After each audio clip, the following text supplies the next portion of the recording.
আসসালামু আলাইকুম। আজকে আমি নতুন যারা ইউজার তাদের জন্য কিছু টিপস নিয়ে আসছি। তো যারা আপনারা রেগুলার কন্টেন্ট আপলোড করতেছেন কিন্তু আপনার কন্টেন্টগুলো গ্রো করতেছে না, আপনার ফলোয়ার পাচ্ছে না বা আপনার ভিডিওগুলো ভিউ হচ্ছে না, তো তাদের জন্য আমি একটা কথা বলতে চাই। আপনারা রেগুলার কন্টেন্ট আপলোড করুন, অন্ততপক্ষে ডেলি 3 থেকে 4টা কন্টেন্ট আপলোড করুন এবং কন্টেন্টগুলো অবশ্যই শিডিউল অনুযায়ী আপলোড করুন। যেই সময় আপনার অডিয়েন্স অ্যাক্টিভ থাকে সেই সময় আপনি কন্টেন্টগুলো আপলোড করুন। কন্টেন্টের কোয়ালিটি অবশ্যই ভালো করুন। আপনি যদি কন্টেন্টের কোয়ালিটি ভালো করতে না পারেন তাহলে কিন্তু আপনার অডিয়েন্সগুলো আপনার কন্টেন্টগুলোকে ইগনোর করবে।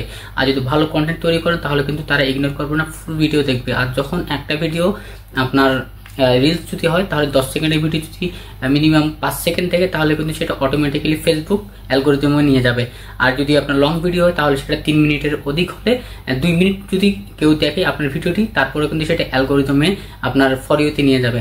তো এরকম কন্টেন্ট তৈরি করুন যে কন্টেন্টগুলো মানুষ দেখবে এবং মানুষকে আকৃষ্ট করবে, মানুষ ভালোবাসে আপনার কন্টেন্টগুলো দেখবে, পছন্দ করবে, সেরকম কন্টেন্ট তৈরি করতে হবে আপনাকে।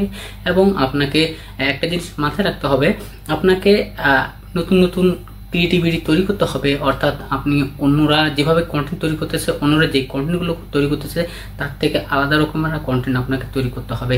আপনি যদি আনকমন কন্টেন্ট অডিয়েন্সকে উপহার দিতে পারেন তাহলে কিন্তু আপনি অটোমেটিক্যালি গ্রো করবেন এবং পাবলিক আনকমন জিনিস সব থেকে বেশি পছন্দ করে। একই জিনিস যদি একাধিক কন্টেন্ট ক্রিয়েটর তৈরি করে সেগুলো আপলোড করে সেগুলো কিন্তু সোশ্যাল মিডিয়াতে ততটা মনে করেন মানুষ দেখতে চায় না।